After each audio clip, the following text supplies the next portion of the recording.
দরকার। এই ব্যাপারে আমি মন্ত্রী মহোদয়ের স্পষ্ট ভূমিকা এবং দৃষ্টি আকর্ষণ করছি।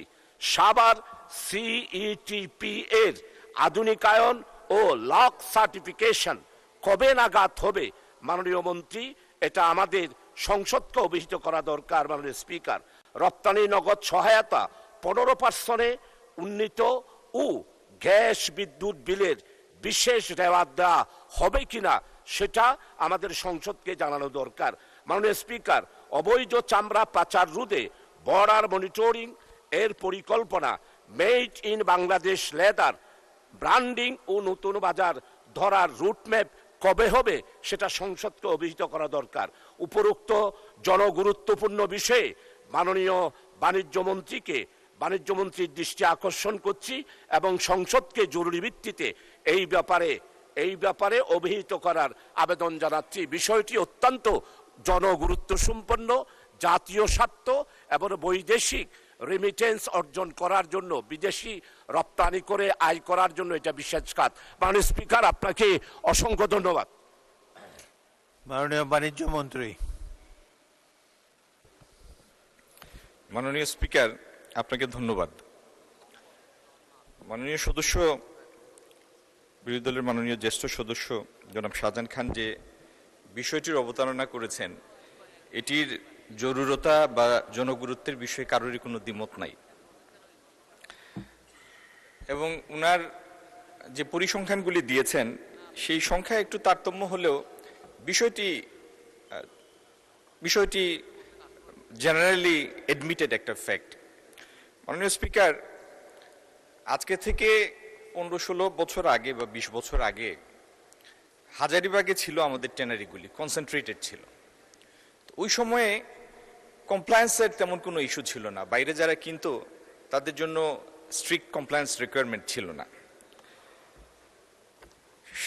হাজারীবাগ থেকে যখন সাভারে স্থানান্তরিত হয় তখন প্রথম পয়েন্ট অফ কন্টেনশন যেটা ছিল যে চামড়ার বর্জ্যগুলি যেভাবে নদীতে যায় তাতে পরিবেশ নষ্ট হয়। তো এই বিষয়টিকে অ্যাড্রেস করার জন্য হাজারীবাগের পুরো ট্যানারি কমপ্লেক্সটা সাভারে নিয়ে আসা হয়। যারা হাজারীবাগে ছিলেন তারাও বিভিন্ন সময় বিভিন্ন অজুহাতে দেরি করেছেন এবং এক সময় সরকার একটা টাইম ফ্রেম বেঁধে দেয় যে অমুক তারিখের মধ্যে শিফট করতে হবে, ম্যান্ডেটরি। তিনারাও শিফট করেছেন।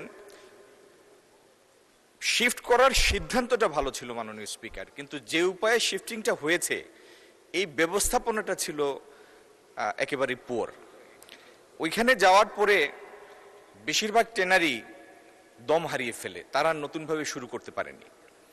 এবং সিইটিপি, যেটা আমাদের মাননীয় সদস্য যেটা সিইটিপির কথা বললেন, সেন্ট্রাল এফ্লুয়েন্ট ট্রিটমেন্ট প্ল্যান্ট, এই এফ্লুয়েন্ট ট্রিটমেন্ট প্ল্যান্টটার প্রজেকশন ছিল যে এটি কম বেশি 25,000 কিউবিক মিটার পানি প্রতিদিন পরিশোধন করবে, বর্জ্য পরিশোধন করবে। কিন্তু কার্যত দেখা গেল এটি দৈনিক 14 থেকে 17,000-এর মতো কিউবিক মিটারের মতো পরিশোধন করতে পারে। 14,000-এর উপর করতে পারে যদি প্রি ট্রিটমেন্টটা খুব ভালো হয়। এটির একটি দুর্বলতা। দ্বিতীয় দুর্বলতা হলো এখানে ক্রোম, একটা খুবই ক্ষতিকর একটা কেমিক্যাল চামড়ার মধ্যে থাকে। এই ক্রোম রিকভারির ব্যবস্থাটা এখানে নাই। আর তৃতীয়ত, যে ট্যানারিগুলি হাজারীবাগ থেকে এসেছে সাভারে সেগুলি নিজেরা ইটিপি করেনি এবং নিজেরা কমপ্লায়েন্ট হয়নি। মাননীয় স্পিকার, এলজিডব্লিউ সনদ পেতে, এলজিডব্লিউ হচ্ছে লেদার ওয়ার্কিং গ্রুপ, একটা ইন্টারন্যাশনাল সার্টিফিকেশন রেজিম। এইটার সার্টিফিকেট পাওয়ার জন্য রিকোয়ার্ড স্কোর হচ্ছে 1710। এর মধ্যে ইটিপির সার্টিফিকেশন হচ্ছে 150, বাকি 1560 কিন্তু অন্যান্য কমপ্লায়েন্ট ক্রাইটেরিয়া পূরণ করেই অর্জন করতে হয়। কিন্তু যেহেতু ইটিপি নাই, ইটিপি কমপ্লায়েন্ট না, ইন্ডিভিজুয়াল ইটিপিগুলি নাই, সেজন্য এরা আর বাকি পয়েন্টগুলি স্কোর করে, বাকি কমপ্লায়েন্ট ক্রাইটেরিয়াগুলি ফুলফিল করে কমপ্লায়েন্ট হওয়ার চেষ্টাটা করে নাই। ফলাফল যেটা হয়েছে, 20 বছর আগে নন কমপ্লায়েন্ট ট্যানারিগুলি চামড়া রপ্তানি করতে পারত, বাইরের ক্রেতাদের সেইরকম কোনো কমপ্লায়েন্ট ক্রাইটেরিয়ান ছিল না। এবং যেহেতু রপ্তানি হতো, এটির বাজার ছিল, সেই হেতু এই কাঁচা চামড়ার সুবিধাটা, কাঁচা চামড়াগুলি মাননীয় স্পিকার আমরা সবাই জানি মূলত কুরবানির পরে দান হয়ে যায়, মূলত মাদ্রাসাগুলিতে যায়, কওমি মাদ্রাসা এটার উপকারভোগী হয়। তো যখন চামড়ার ক্রেতা কমে গেল, যারা প্রসেস করবে তাদের সংখ্যা কমে গেল, তারা কমপ্লায়েন্ট না, তখন বাজারে যেটার ইম্প্যাক্টটা আসে, এটার ফলে এই দানের চামড়ার মূল্য আর আসে না, যে কারণে কওমি মাদ্রাসাগুলিও এই মূল্য পায় না, এবং মূল্য পায় না বলেই এটা থেকে আস্তে আস্তে তারা বিমুখ হয়ে পড়ছে চামড়া নেয়ার ক্ষেত্রে। তো আমরা এই পরিস্থিতি থেকে উত্তরণের জন্য যে পদক্ষেপগুলি নিচ্ছি মাননীয় স্পিকার, আপনার মাধ্যমে দেশকে জানাতে চাই, আমার মাননীয় সদস্যকে জানাতে চাই। প্রথম হচ্ছে, সব থেকে বেশি চামড়ার চাঙ্ক আসে কুরবানির ঈদের সময়। কম বেশি 1 কোটি পশু জবাই হয়। এই 1 কোটি পশুর মধ্যে গরুর চামড়ারও ভালো দাম আছে, কদর আছে, আর ব্ল্যাক বেঙ্গল গোট যেটা আমাদের নর্থ বেঙ্গলে হয়, এটারও একটা কদর আছে মার্কেটের মধ্যে। কিন্তু এই চামড়া পশুর গা থেকে খুলে নেওয়াটা যদি স্কিল ডুবেতে হয়, তাহলে চামড়াটার মূল্য আছে, 1 নাম্বার। দ্বিতীয়ত, চামড়া যদি পশুর গা থেকে খুলে নেওয়ার পরে 4-6 ঘন্টার মধ্যে যথাযথ উপায়ে লবণ মাখানো হয়, তাহলে এটা পরবর্তী 3-4 মাসের জন্য প্রিজার্ভ করার উপযোগী হয়। এই জিনিসগুলি আগামী দিনে আরো বেশিরভাবে ব্যাপকভাবে মার্কেটে এই স্কিলটা স্প্রেড করার জন্য আমরা কিছু ট্রেনিং প্রোগ্রাম নিচ্ছি, 1 নাম্বার। দ্বিতীয়ত হলো, আমাদের এক্সপোর্টের সক্ষমতা বৃদ্ধির জন্য সাভারের আমাদের যে central effluent treatment plant CTP, এটার কারেকশন করে এটার সক্ষমতা নিয়ে যাব আমরা 25,000 কিউবিক মিটারে।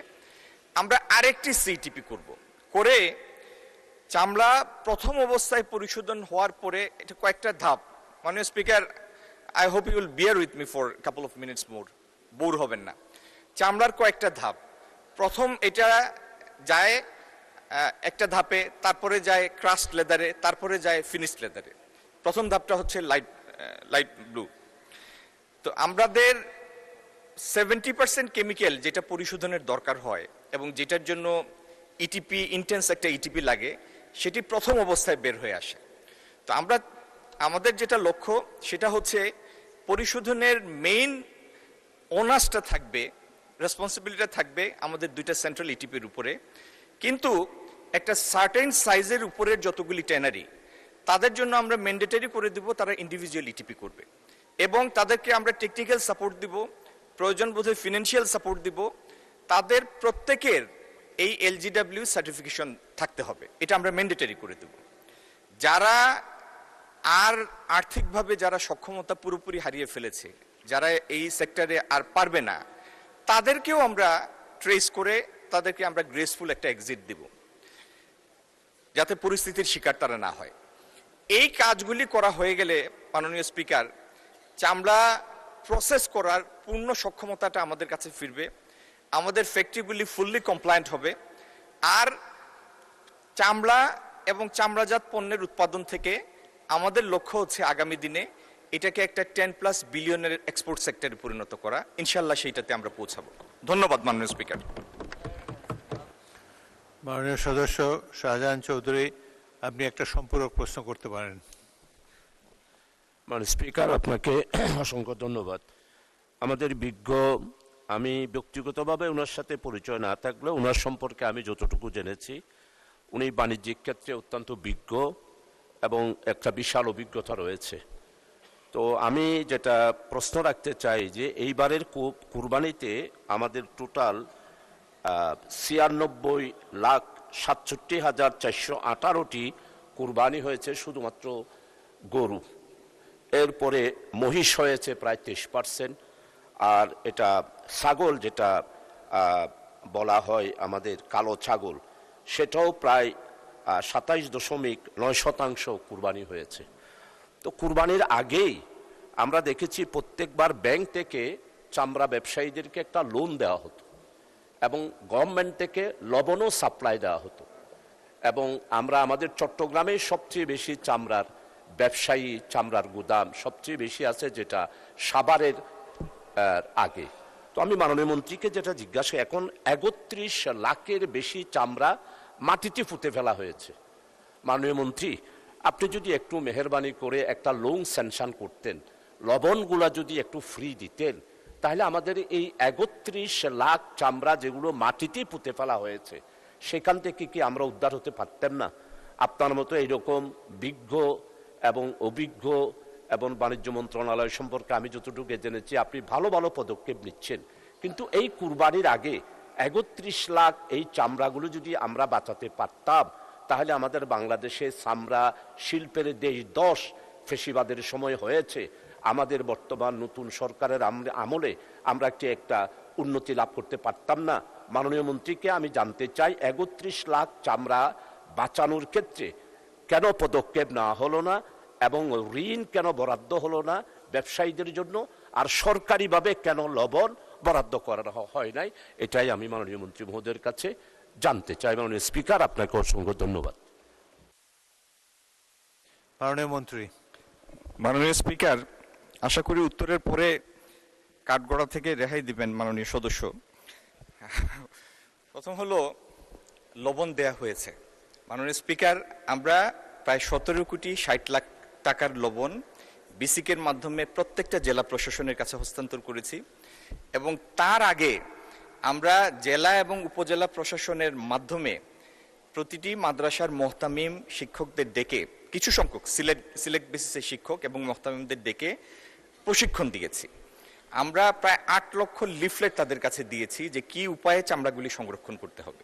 আচ্ছা, যে কারণে আপনার পরিসংখ্যানের সাথে আমার প্রাপ্ত পরিসংখ্যানের যদিও একটু অমিল আছে, আমাদের কাছে প্রাপ্ত পরিসংখ্যান অনুযায়ী ১,০০,০০,০০০ পশু জবাই হয়েছে এবার কুরবানির ঈদে। এই ১,০০,০০,০০০ মধ্যে আমরা প্রায় ৭০ লাখ চামড়া সংরক্ষণ করতে পেরেছি সারা দেশে। আচ্ছা, একটা জিনিস বুঝতে হবে মাননীয় স্পিকার, চামড়া যদি স্কিলফুলি পশুর গা থেকে খুলে নেওয়া হয় এবং এটা যদি নির্ধারিত সময়ের মধ্যে লবণ মাখানো হয়, তাহলে পরবর্তী ধাপের যারা ট্রেডার তাদের কাছে এটার কদর আছে। চামড়া যদি পচে যায় সেটার তো কোনো ভ্যালু নাই। তো যে চামড়াগুলি ঠিকমতো পশুর গা থেকে খুলে নেওয়া হয়েছে এবং যেটা সময় মতো লবণ মাখানো হয়েছে, দ্যাট গট এ ভ্যালু। এখন এটা একটা তর্কের বা প্রশ্নের বিষয় হতে পারে, ডিবেটের বিষয় হতে পারে যে যে মূল্য আমরা ধার্য করেছি সেই মূল্য তারা পেয়েছে কিনা। মাননীয় স্পিকার, এটা তো বুঝতেই পারেন, এটা তো বাজার অর্থনীতি। মূল্য আপনি যাই নির্ধারণ করে দেন, আপনি মার্কেটের এফিসিয়েন্সি যদি এস্টাবলিশ করতে পারেন তাহলে সেই মূল্যটার কার্যক্ষেত্রে সেটার প্রয়োগ হবে। তো মূল্য কম বেশি হয়েছে, কিন্তু আউট অফ ১,০০,০০,০০০ এই পরিমাণ চামড়া সংরক্ষণের তথ্য আমাদের কাছে আছে, যার মধ্যে ৩০-৩৫ লাখের মতো চামড়া ইতিমধ্যে সাভার ট্যানারিতে চলে এসেছে। আচ্ছা, আর যে সমস্ত পদক্ষেপ আমরা নিয়েছি তার মধ্যে একটা লবণের কথা বললাম, প্রচারণার কথা বললাম, লিফলেটের মাধ্যমে প্রচার হয়েছে, টিভির এডের মাধ্যমে প্রচার হয়েছে পূর্ববর্তী ৭ দিন।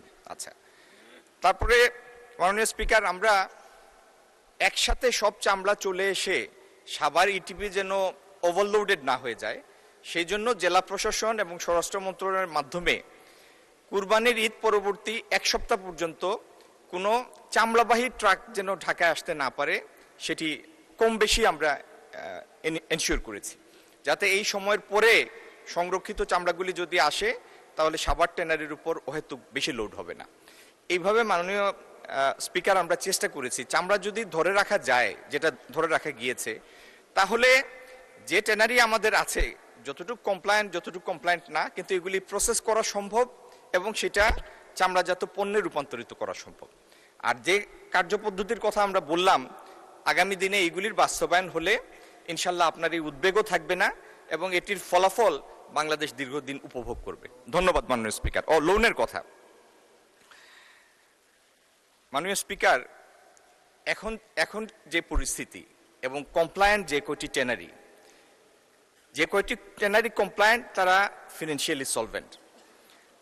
এর বাইরে আমরা যদি একটা মেসিভ আকারে বাজারে টাকা ছাড়তাম, আমাদের কাছে মনে হয়েছে যে এটা প্রপার রিটার্ন আসার সুযোগটা কম ছিল, এটা আননেসেসারি একটা ম্যানিপুলেশন ক্রিয়েট হতো এবং এই টাকাও আদৌ ব্যাংক আর ফেরত পেত না। তো মার্কেটটা যেন অহেতুক টাকা ছাড়ার মাধ্যমে নষ্ট না হয় সেজন্য আমরা উপকরণ দিয়েছি, কিন্তু এই টাকার পদক্ষেপে যাইনি। এটা একটা সুচিন্তিত পদক্ষেপ ছিল, লবণ দিয়েছি।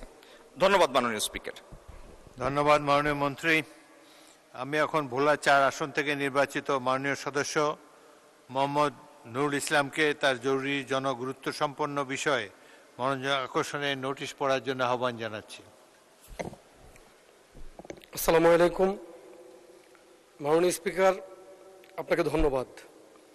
কার্যপ্রণালী বিধির 71 বিধি অনুযায়ী জরুরি জনগুরুত্বপূর্ণ বিষয়ে আমি মাননীয় ভূমি মন্ত্রীর মনোযোগ আকর্ষণ করছি।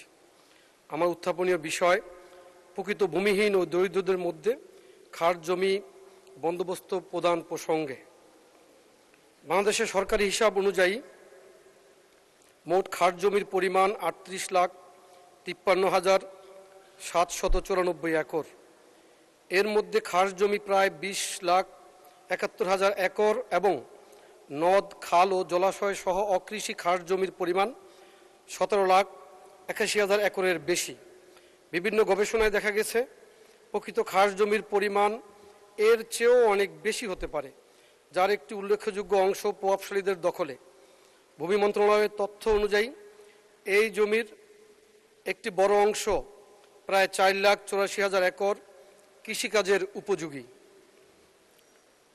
মাননীয় স্পিকার, দেশে ভূমিহীন ও দরিদ্রদের জন্য সরকারি খাস জমি বিনামূল্যে বা স্বল্প মূল্যে বন্দোবস্ত দেওয়ার বিধান রয়েছে। ভূমি সংস্কার আইন ও কৃষি খাস জমি ব্যবস্থাপনা ও বন্দোবস্ত নীতিমালা অনুযায়ী প্রকৃত ভূমিহীন ও কৃষকরা কৃষিকাজের জন্য 1 থেকে 1.5 একর পর্যন্ত এবং বাস্তুভিটার জন্য সর্বোচ্চ 5% খাস জমির বন্দোবস্ত পাওয়ার যোগ্য। এটি সরকারের একটি চলমান প্রক্রিয়া হলেও নানা আইনি জটিলতা ও বিড়ম্বনার কারণে প্রকৃত ভূমিহীনরা খাস জমি বন্দোবস্ত খুব একটা পাচ্ছে না। বরং ভূমি অফিসের কিছু অসাধু কর্মকর্তা ও কর্মচারীর যোগ সাজসে ঘুষ বা দুর্নীতির বিনিময়ে প্রভাবশালী চক্র, রাজনৈতিক ব্যক্তি ও সচ্ছল ব্যক্তিরা ভুয়া নাম ও মিথ্যা তথ্য দিয়ে নিজেদের নামে খাস জমি বন্দোবস্ত পাচ্ছে। অনেক ক্ষেত্রে সরকারি চাকরিজীবী, ব্যবসায়ী, এমনকি পাকা বাড়ি বা পর্যাপ্ত জমির মালিকদের মধ্যেও খাস জমি বরাদ্দ পাওয়ার নজির রয়েছে। বিশেষ করে দেশের বিভিন্ন চরাঞ্চলে জোর যার মুলুক তার নীতিতে খাস জমি দখল করে রাখা হয় এবং প্রকৃত ভূমিহীনরা তাদের অধিকার থেকে বঞ্চিত হন। অথচ এই খাস জমি প্রকৃত ভূমিহীনদের মধ্যে বন্দোবস্ত প্রদান করা হলে দেশের উন্নয়ন ও অর্থনৈতিক অগ্রগতি অর্জনে গুরুত্বপূর্ণ ভূমিকা পালন করবে। অতি জনগুরুত্বপূর্ণ বিদায় কার্যকর ব্যবস্থা গ্রহণের জন্য আমি মাননীয় ভূমিমন্ত্রীর দৃষ্টি আকর্ষণ করছি। মাননীয় ভূমিমন্ত্রী মিজানুর রহমান মেনু।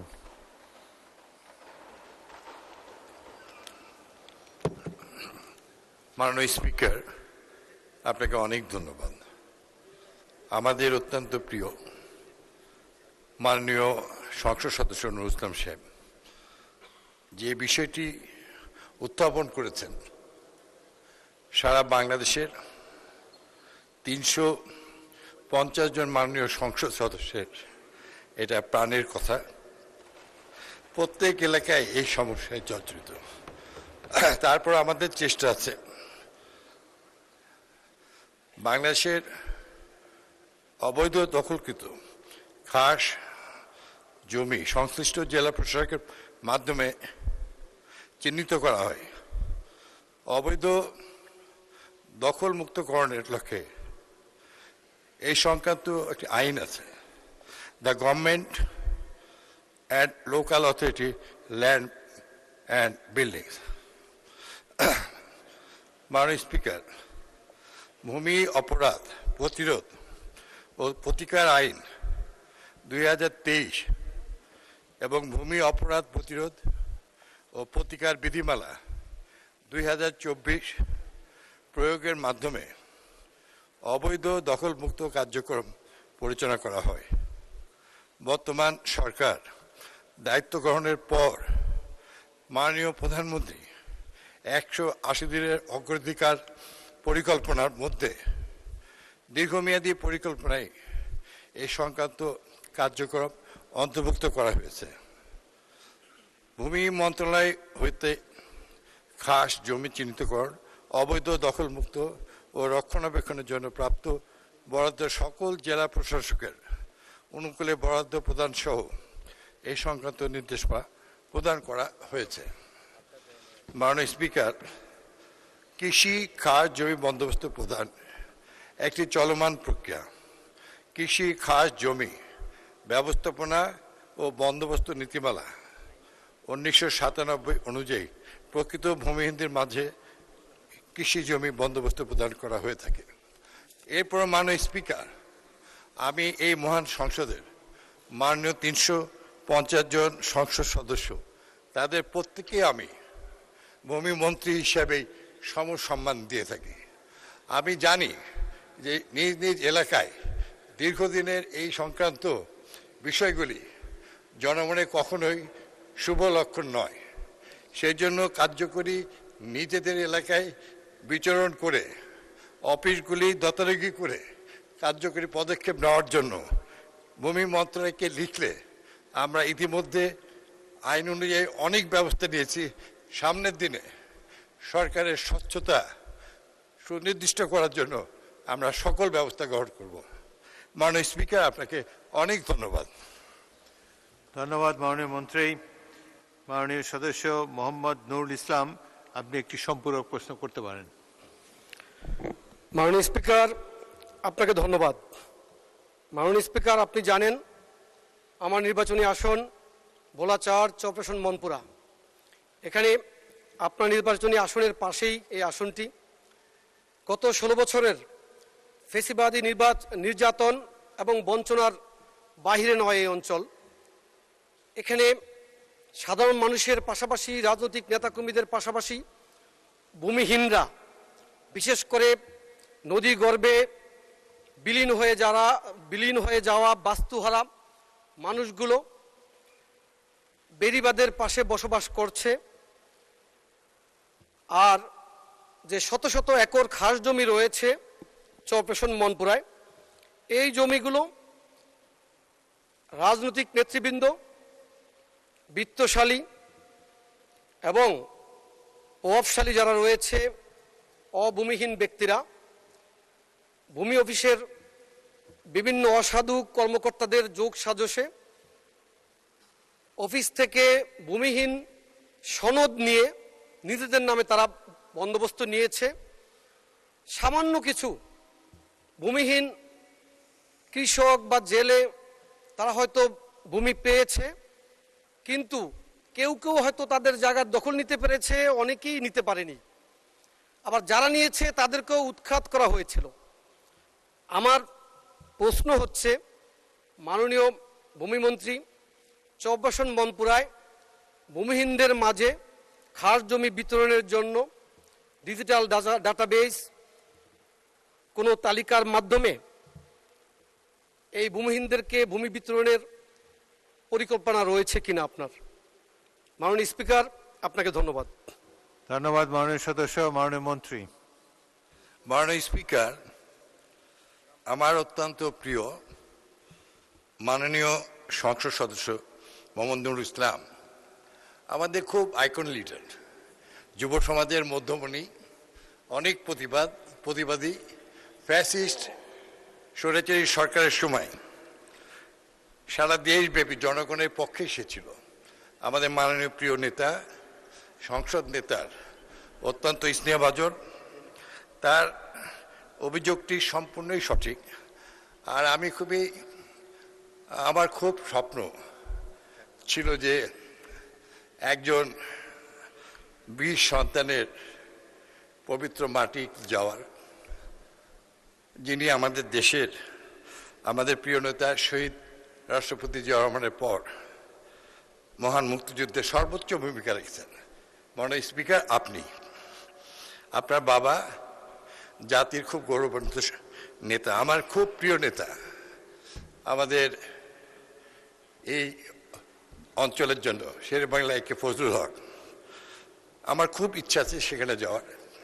আমি আশা করছি আমার মাননীয় সংসদ সদস্য সহ সেই এলাকায় আপনার সুবিধা মতো সময় যদি হয় ভালো, তাহলে আমি খুব দ্রুতই যাব এবং ভূমি মন্ত্রণালয়ের সকল উচ্চপদস্থ মাননীয় ভূমি প্রতিমন্ত্রী, আমার অত্যন্ত প্রিয় সহ আমরা সেই এলাকায় যাব, সরেজমিনে দেখে আমরা অবশ্যই কার্যকরী পদক্ষেপ নেব এবং মাননীয় সংসদ সদস্যের যে প্রত্যাশা ভূমিহীনদের মাঝে সব কিছু আমরা ইনশাল্লাহ অত্যন্ত দ্রুতই আমরা ব্যবস্থা গ্রহণ করব। এই ধরনের অবস্থান প্রায় সব সংসদ সদস্যেরই। তাদেরকে আমি অনুরোধ করব যে আমরা আন্দোলন সংগ্রাম করেছি জনগণের আস্থা অর্জনের জন্য।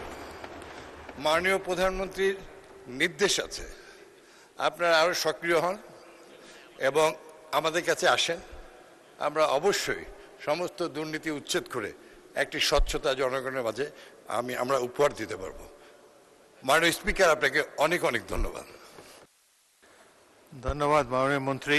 একটি ধন্যবাদ জানাচ্ছি মোহাম্মদ নুরুল ইসলাম মাননীয় সদস্যকে অত্যন্ত গুরুত্বপূর্ণ একটি বিষয় সংসদে উপস্থাপনের জন্যে।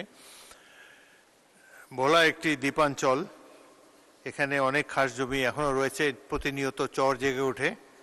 সংসদ সদস্যরা যদি আগ্রহ ব্যক্ত করেন, এর পিছনে লেগে থাকেন, তাহলে অনেক দরিদ্র জনগোষ্ঠীকে সাহায্য করা সম্ভব।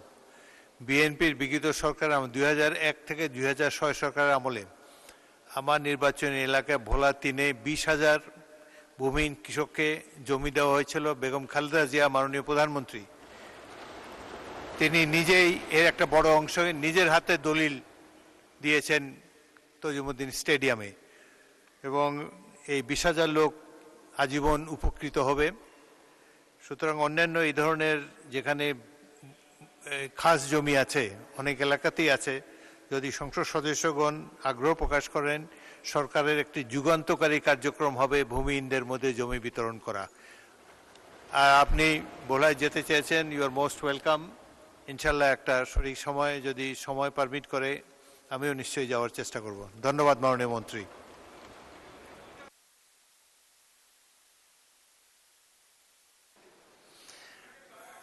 মাননীয় সদস্য নুরুল ইসলামকে মাইক দেন।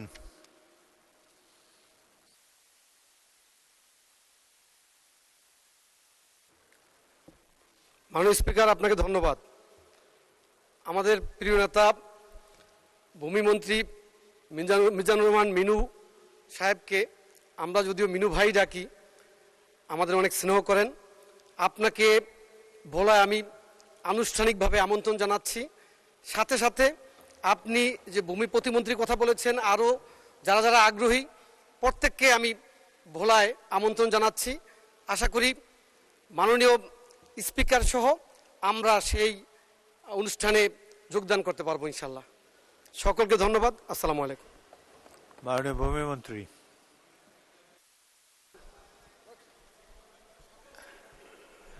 মাননীয় স্পিকার, অনেক অনেক আপনাকে ধন্যবাদ, এবং এটা একটা ঐতিহাসিক সময়। আমি জানি সারা দেশের আমাদের নির্বাচিত 350 জন মাননীয় সংসদ সদস্যর এটা হৃদয়ের কথা।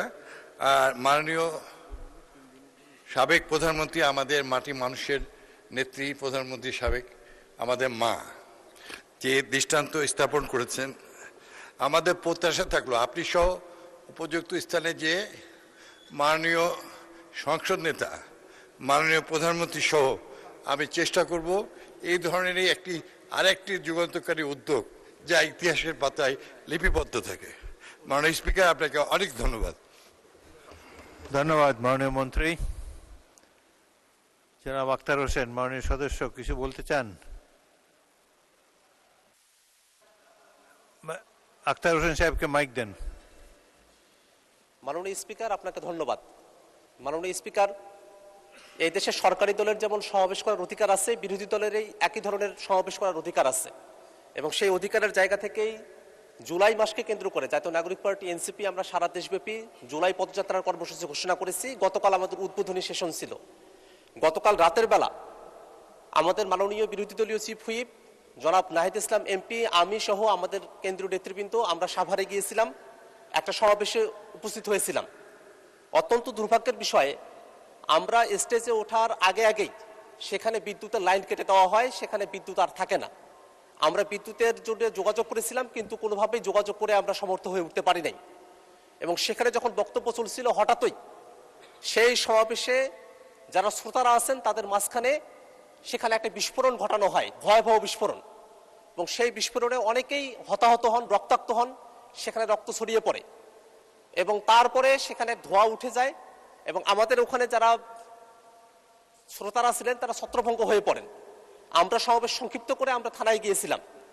মাননীয় স্পিকার, আমরা যখন বিরোধী দলে আমরা যারা আছি, এই সমাবেশ করার অধিকার সংবিধান আমাদেরকে দিয়েছে, এটা গণতান্ত্রিক অধিকার।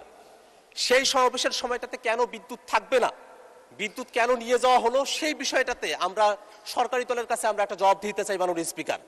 পাশাপাশি আমরা যখনই জুলাইকে নিয়ে কোনো প্রসঙ্গ নিয়ে আসি, জুলাইকে নিয়ে যখনই আমরা কোনো আন্দোলন সংগ্রাম বা কোনো প্রোগ্রামের কর্মসূচি আমরা ঘোষণা করি, সেই সময়টাতেই নানাভাবে আমাদেরকে বাধাগ্রস্ত করার চেষ্টা করা হয়। যারা জুলাইয়ের পতিত শক্তি আছে তারা নানাভাবে আমাদেরকে বাধাগ্রস্ত করে। এর আগেও আমাদের অফিসের সামনেও ককটেল বিস্ফোরণ ঘটানো হয়েছিল। গতকাল যে বিস্ফোরণ ঘটানো হয়েছে সেখানে বিরোধী দলীয় চিফ হুইপ উপস্থিত ছিলেন, আমি নিজে উপস্থিত ছিলাম, আরো নেতৃবৃন্দ উপস্থিত ছিলেন। ভয়াবহ ক্ষতির মধ্যে আমরা পড়তে পারতাম। এমত অবস্থায় যারা পতিত স্বৈরাচার আছে এবং যারা নানাভাবে সমাজে স্বাভাবিকীকরণের দিকে অগ্রসর হচ্ছে, তাদের ব্যাপারে আসলে সরকারের তরফ থেকে পদক্ষেপ কি, সেটা মাননীয় স্বরাষ্ট্রমন্ত্রী যদি এখানে থাকতেন তার কাছেই জানতে চাইতাম। কিন্তু যেহেতু মাননীয় স্বরাষ্ট্রমন্ত্রী এখানে উপস্থিত নেই, এই কারণে আপনার মাধ্যমে সরকারের কাছ থেকে আমরা জানতে চাই যে কেন বিদ্যুতের লাইন বন্ধ থাকলো সেই সময়টাতে, এবং এই যে বিভিন্ন জায়গায় দুষ্কৃতিকারী যারা আছে, এই অপরাধীরা এবং বিস্ফোরণকারীরা যে বিস্ফোরণ ঘটানোর সুযোগ পাচ্ছে, তাদের বিপক্ষে আইনগত কোনো ব্যবস্থা গ্রহণ করা হবে কিনা এবং আমাদের নির্বিঘ্ন সভা সমাবেশ করার অধিকার নিশ্চিত করা হবে কিনা, সেটা আপনার মাধ্যমে এই সংসদের কাছ থেকে আমরা জানতে চাই মাননীয় স্পিকার। আপনাকে ধন্যবাদ। ধন্যবাদ মাননীয় সদস্য। আপনি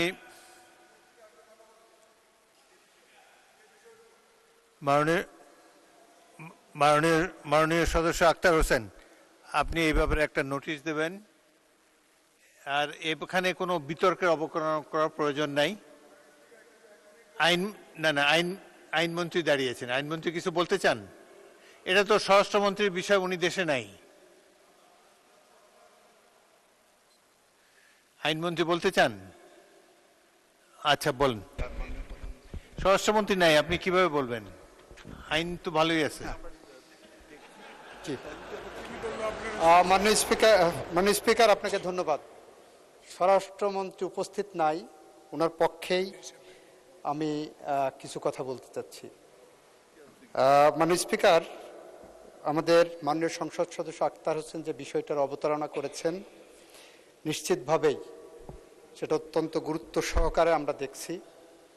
আমরা আশ্বস্ত করতে পারি যে এর সাথে যদি কেউ জড়িত থাকে তার বিরুদ্ধে আইনিভাবে যতটা পদক্ষেপ নেওয়া সম্ভব, স্বচ্ছতার সাথে ততটা কঠোর পদক্ষেপই সরকার নেবেন। আপনাকে ধন্যবাদ মাননীয় স্পিকার। ধন্যবাদ মাননীয় মন্ত্রী আপনার এই আশ্বাস দেওয়ার জন্যে। না, যথেষ্ট কথা হচ্ছে। সরকারি দল থেকে মন্ত্রী একজন জবাব দিয়েছেন। এখন আমি আইন প্রণয়ন কার্যাবলীতে যেতে চাই। মাননীয় সদস্যবৃন্দ, দিনের কার্যসূচির অনুযায়ী একল বিল সম্পর্কিত স্থায়ী কমিটির রিপোর্ট উপস্থাপন। আমি এখন বিশেষ কমিটির মাননীয় সভাপতি জনাব জয়নুল আবেদিন, বরিশাল ৩, তাকে কার্যপ্রণালী বিধি ২১১ বিধির ১ উপবিধি অনুযায়ী বাংলাদেশ মেডিকেল বিশ্ববিদ্যালয় দ্বিতীয় সংশোধন বিল ২০২৬ সম্পর্কে বিশেষ কমিটির রিপোর্ট উপস্থাপনের জন্য আহ্বান জানাচ্ছি। বিসমিল্লাহির রহমানির রহিম। মাননীয় স্পিকার, আপনাকে ধন্যবাদ। বাংলাদেশ মেডিকেল বিশ্ববিদ্যালয় দ্বিতীয় সংশোধন বিল ২০২৬ বিশেষ কমিটি কর্তৃক পরীক্ষিত রিপোর্ট আমি মহান জাতীয় সংসদে উপস্থাপন করছি। ত্রয়োদশ জাতীয় সংসদ ২৮শে জুন ২০২৬ খ্রিস্টাব্দ বৈঠক উত্থাপিত বাংলাদেশ মেডিকেল বিশ্ববিদ্যালয় দ্বিতীয় সংশোধন বিল ২০২৬ পরীক্ষা করে সংসদে রিপোর্ট প্রদানের জন্য সংসদ কর্তৃক বিশেষ কমিটিতে প্রেরণ করা হয়। বাংলাদেশ মেডিকেল বিশ্ববিদ্যালয় দ্বিতীয় সংশোধন বিল ২০২৬ পরীক্ষাকরণ সম্পর্কিত বিশেষ কমিটির রিপোর্ট কমিটির সভাপতি হিসাবে আমি জয়নুল আবেদিন কার্যপ্রণালী বিধি ২১১ বিধি অনুযায়ী এই মহান সংসদে উপস্থাপন করছি। কমিটি ৩০/৬/২০২৬ খ্রিস্টাব্দ বৈঠকে মিলিত হয়ে বিলটি পুঙ্খানুপুঙ্খরূপে পরীক্ষা করে। বৈঠকে উপস্থিত থেকে কমিটির যে সকল মাননীয় সদস্য বিল পরীক্ষায় সক্রিয় অংশগ্রহণ করে অবদান রেখেছেন তারা হলেন: আমি নিজে জয়নুল আবেদিন 121 বরিশাল 3, সালাউদ্দিন আহমেদ 294, কক্সবাজার 1, মোহাম্মদ আসাদুজ্জামান 81, ঝিনাইদহ 1, মোহাম্মদ আব্দুল বারী 35, জয়পুরহাট 2, মোহাম্মদ নওশাদ জমির 1, পঞ্চগড় 1, ফারজানা শারমিন 58, নাটোর 1, মোহাম্মদ মুজিবুর রহমান 52, রাজশাহী 1 এবং GM নজরুল ইসলাম 108, সাতক্ষীরা 4। এছাড়াও কমিটির বিশেষ আমন্ত্রণে মাননীয় স্বাস্থ্য পরিবার কল্যাণ মন্ত্রী সর্দার মোহাম্মদ সাখাওয়াত হোসেন বৈঠকে উপস্থিত ছিলেন। এই বৈঠকে উপস্থিত থেকে কমিটির রিপোর্ট প্রণয়নে সহায়তা প্রদান করার জন্য বিশেষ কমিটির মাননীয় সদস্যগণকে, মাননীয় স্বাস্থ্য পরিবার কল্যাণ মন্ত্রীকে আমি আন্তরিকভাবে ধন্যবাদ জানাচ্ছি। তাছাড়া স্বাস্থ্য পরিবার কল্যাণ মন্ত্রণালয়, আইন, বিচার এবং সংসদ বিষয়ক মন্ত্রণালয় এবং জাতীয় সংসদ সচিবালয়ের সংশ্লিষ্ট কর্মকর্তা কর্মচারী, বিশেষ করে কমিটির সাচিবিক দায়িত্ব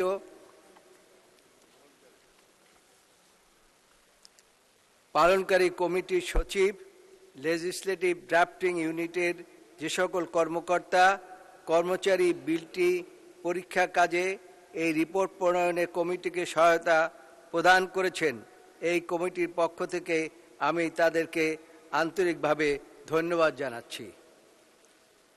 কমিটির অত্যন্ত প্রাণবন্ত এবং আন্তরিক পরিবেশে বিলটি বিভিন্ন খুঁটিনাটি দিক পরীক্ষা করে এবং বাংলাদেশ মেডিকেল বিশ্ববিদ্যালয় দ্বিতীয় সংশোধন বিল 2026 উত্থাপিত আকারে মহান সংসদে পাশ করার জন্য সর্বসম্মতিক্রমে সুপারিশ করছি।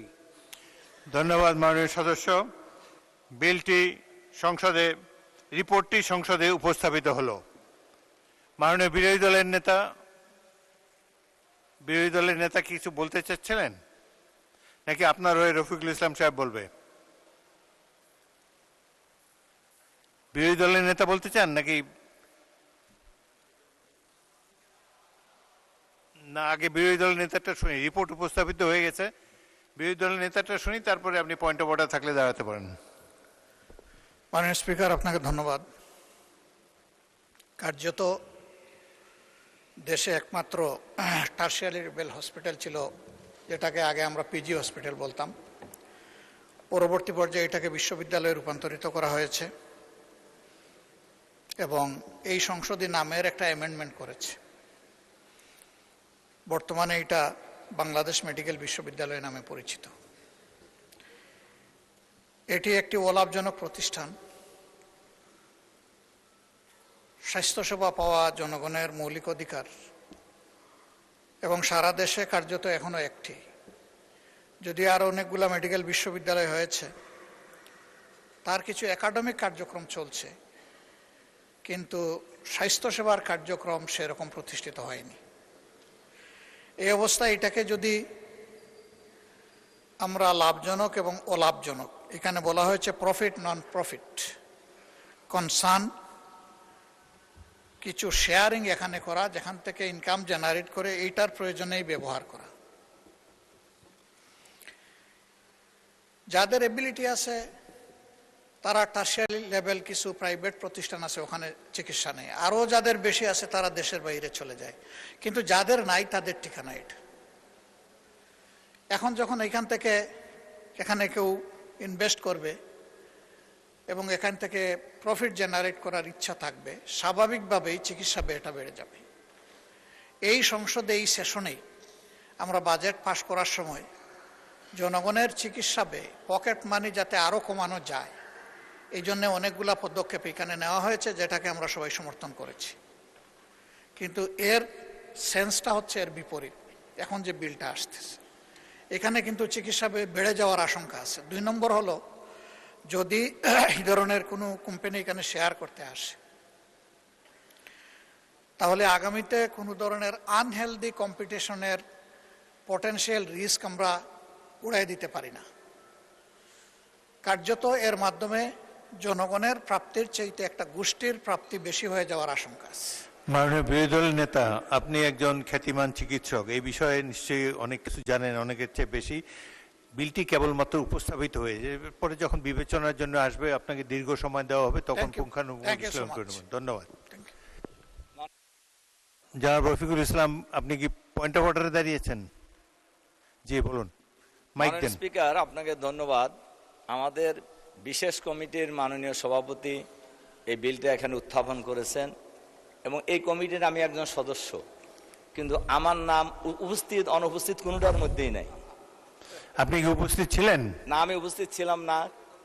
পয়েন্ট অফ অর্ডার হলো এটাই আমার, যে সকাল 10টায় মিটিং, 10টা 19 মাননীয় সভাপতি এই কমিটির জয়নাল আবেদিন সাহেবের পিএস পরিচয়ে আমাকে ফোন করে যে স্যার আজকে তো মিটিং ছিল।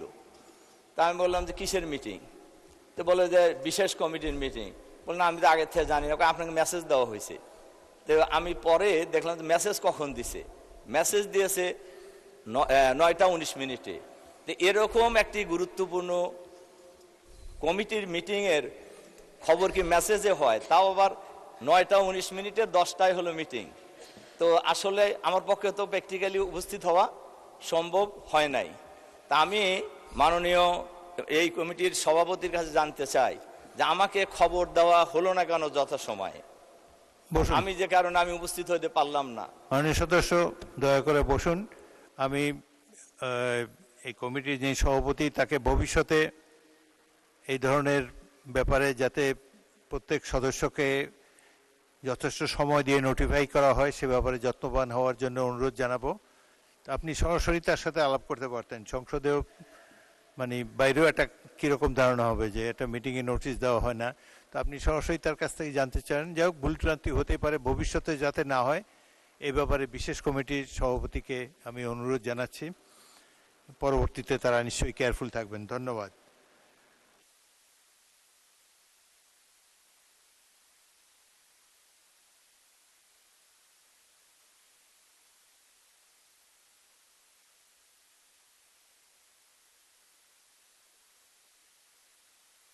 আপনার কনসার্নটাও নোটিফাইড, ভবিষ্যতের জন্য তারা যাতে কেয়ারফুল হয় এটা তো বলেছি। এখন তো আর ক্লক ব্যাক করে পিছনে যাওয়া যাবে না, মিটিং হয়ে গেছে, বাকিরা তো উপস্থিত ছিল। যাই হোক, আপনার ব্যাপারে হয়তো আপনাকে নোটিফাই করা হয় নাই, সেই জন্য আপনি প্রয়োজন হলে আপনার সরাসরি যোগাযোগ করবেন। মাননীয় সদস্যবৃন্দ, দিনের কার্যসূচি অনুযায়ী এখন আইন প্রণয়ন কার্যাবলী। বিলের নাম বগুড়া বিশ্ববিদ্যালয় বিল 2026। আমি এখন 75(1) বিধিতে প্রদত্ত বিধি স্থগিতের ক্ষমতা প্রয়োগ করে স্বল্পতর মেয়াদের নোটিশে মাননীয় শিক্ষামন্ত্রী ম এহসানুল হক মিলনকে বগুড়া বিশ্ববিদ্যালয় বিল 2026 উত্থাপনের অনুমতি প্রার্থনার জন্য আহ্বান জানাচ্ছি। মাননীয় স্পিকার, আমি ডক্টর আনম এহসানুল হক মিলন, শিক্ষামন্ত্রী, বগুড়া বিজ্ঞান ও প্রযুক্তি বিশ্ববিদ্যালয় আইন 2001 রহিত ক্রমে উহার বিধানবলী বিবেচনা ক্রমে সময়ের চাহিদার প্রতিফলনে নতুন আইন প্রণয়নকল্পে আনিত একটি বিল, বগুড়া বিশ্ববিদ্যালয় বিল 2026 উত্থাপনের জন্য আপনার কাছে অনুমতি প্রার্থনা করছি। আপনাকে অশেষ ধন্যবাদ। মাননীয় মন্ত্রী, আপনি বিলটি উত্থাপন করুন।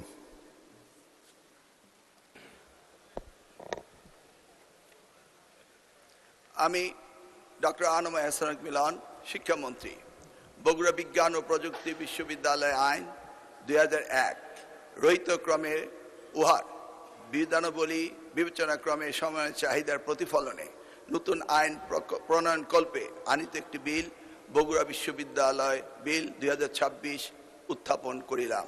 আপনাকে অশেষ ধন্যবাদ। বগুড়া বিশ্ববিদ্যালয় বিল 2026 সংসদে উত্থাপিত হলো।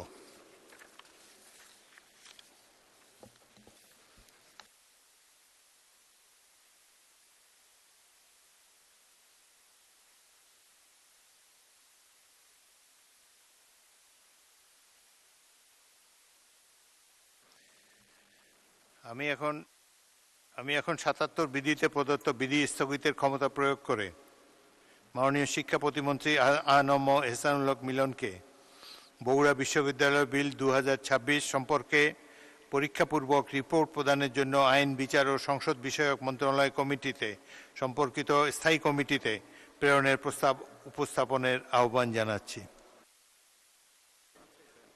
ধন্যবাদ মাননীয় স্পিকার।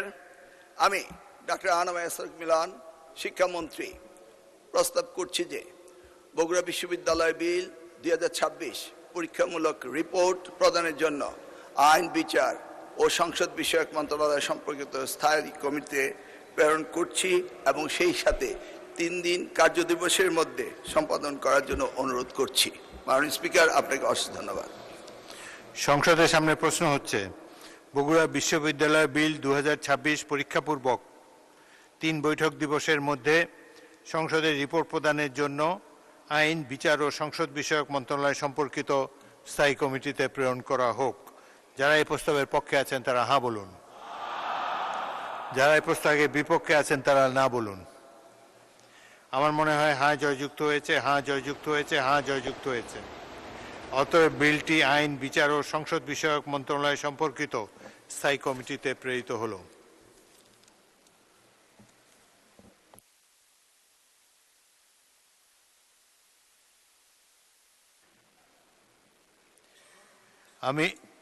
আমি এখন মাননীয় শিক্ষামন্ত্রী ডক্টর আহসানুল হক মিলনকে স্থায়ী কমিটি কর্তৃক সুপারিশকৃত আকারে public examination offences amendment bill 2026 অবিলম্বে বিবেচনার প্রস্তাব উত্থাপনের জন্য আহ্বান জানাচ্ছি।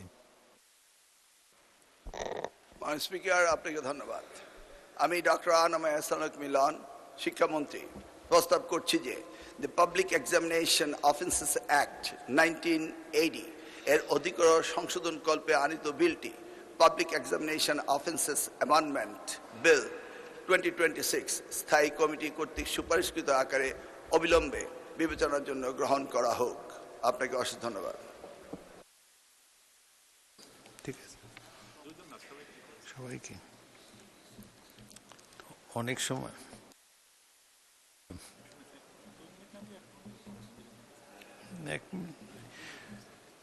মাননীয় সদস্যবৃন্দ, বিলটির উপর জনমত যাচাইয়ের প্রস্তাব দিয়েছেন কয়েকজন মাননীয় সদস্য। তাদেরকে আমি আহ্বান জানাবো। সময় 2 মিনিট। প্রথমে বক্তব্য রাখবেন শাহজাহান চৌধুরী, চট্টগ্রাম।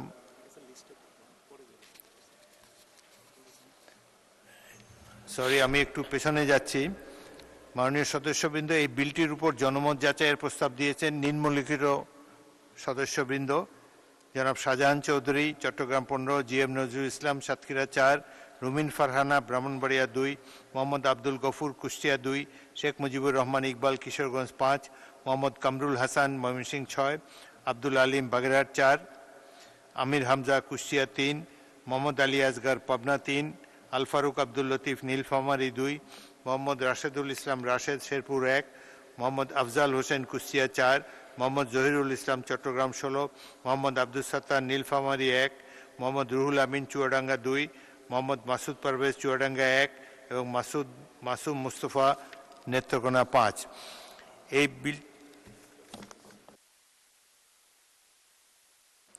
এই বিলটি বাছাই কমিটিতে প্রেরণের প্রস্তাব দিয়েছেন মাননীয় সদস্য শাহজাহান চৌধুরী, চট্টগ্রাম 15, জি.এম. নজরুল ইসলাম, সাতক্ষীরা 4, রুমিন ফারহানা, ব্রাহ্মণবাড়িয়া 2, মোহাম্মদ আব্দুল গফুর, কুষ্টিয়া 2, শেখ মুজিবুর রহমান ইকবাল, কিশোরগঞ্জ 5, মোহাম্মদ আমির হামজা, কুষ্টিয়া 3, মোহাম্মদ আলী আসগর, পাবনা 3, আল ফারুক আব্দুল লতিফ, নীলফামারী 2, মোহাম্মদ রাশেদুল ইসলাম রাশেদ, শেরপুর 1, মোহাম্মদ আফজাল হোসেন, কুষ্টিয়া 4, মোহাম্মদ জহিরুল ইসলাম, চট্টগ্রাম 16 এবং মোহাম্মদ আব্দুল সত্তার, নীলফামারী 1। জনমত যাচাইয়ের প্রস্তাব, বাছাই কমিটিতে প্রেরণ সম্পর্কিত প্রস্তাব এবং বিলটির সাধারণ নীতি সম্পর্কে আলোচনা একই সাথে অনুষ্ঠিত হবে। এখন আমি নোটিশদাতা মাননীয় সদস্যগণকে তাদের প্রস্তাবের পক্ষে বক্তব্য রাখার জন্য আহ্বান জানাচ্ছি। অর্থাৎ বাছাই কমিটির প্রস্তাবটা দেবেন এবং সাধারণ নীতি সম্পর্কে বলবেন। সময় 2 মিনিট।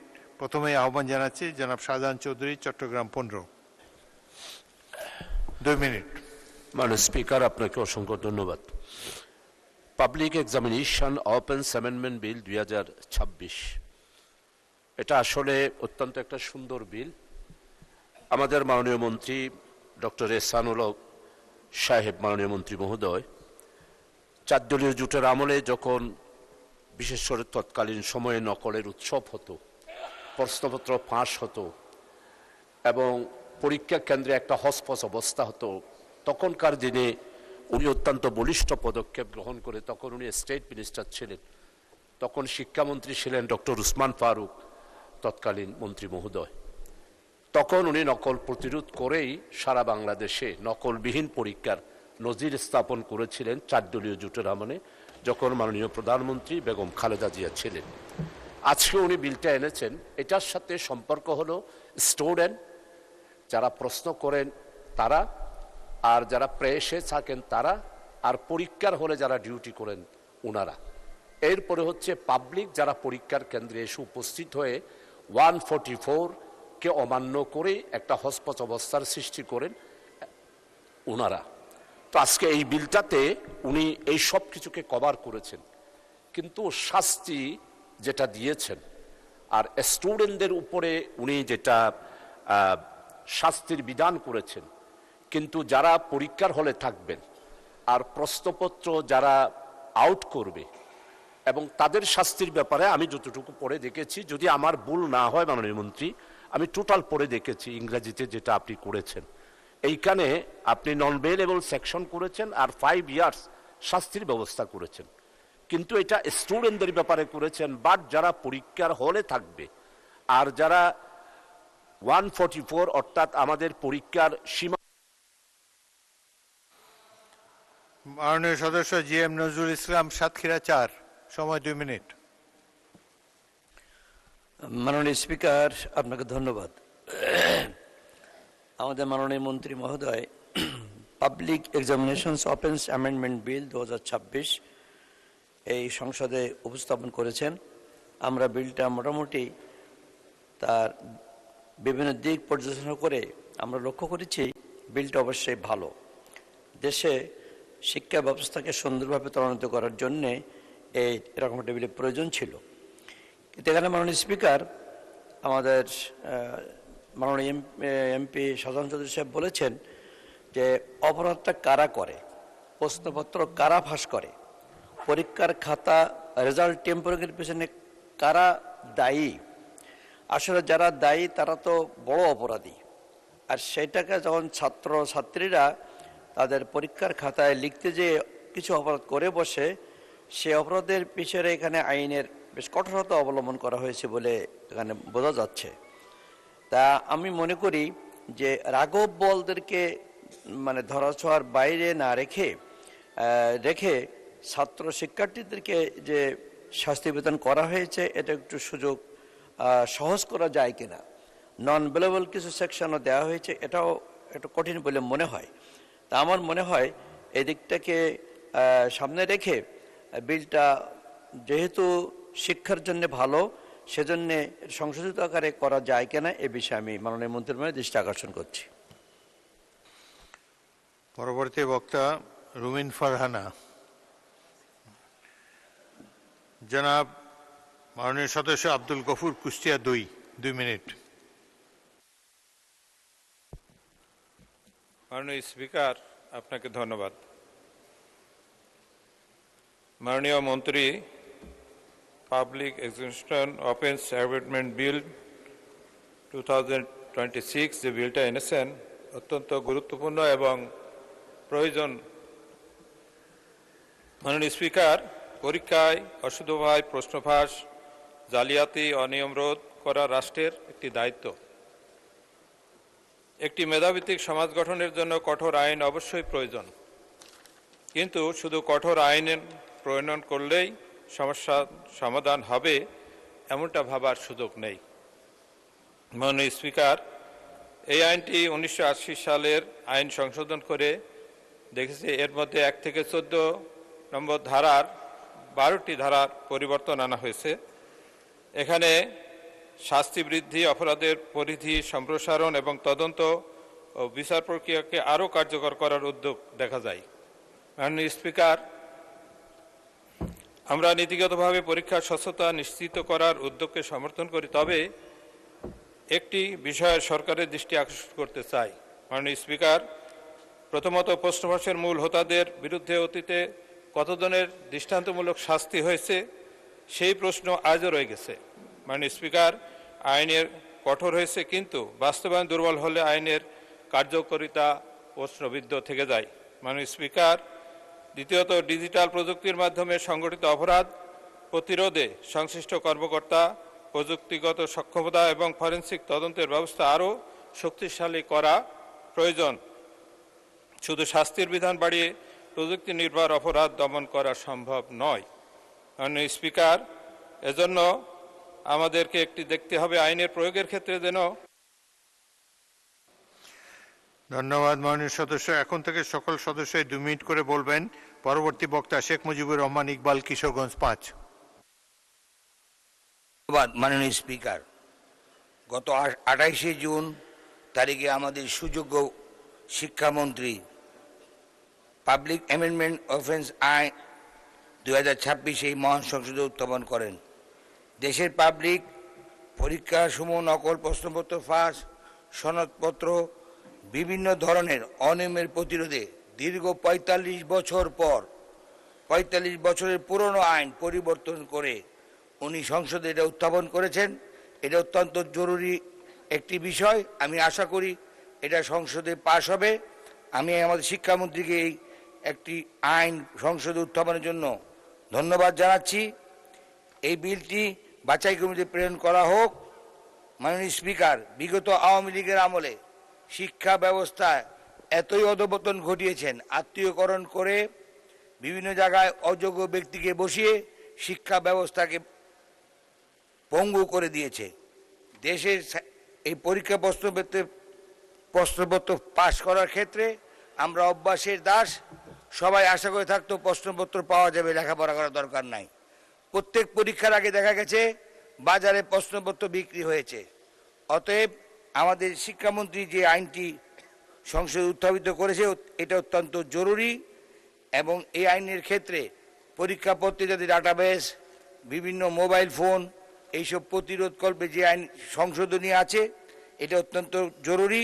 আমি আশা করি সংসদে এই আইনটি পাশ হবে এবং জনমত যাচাইটা প্রেরণ করা হোক।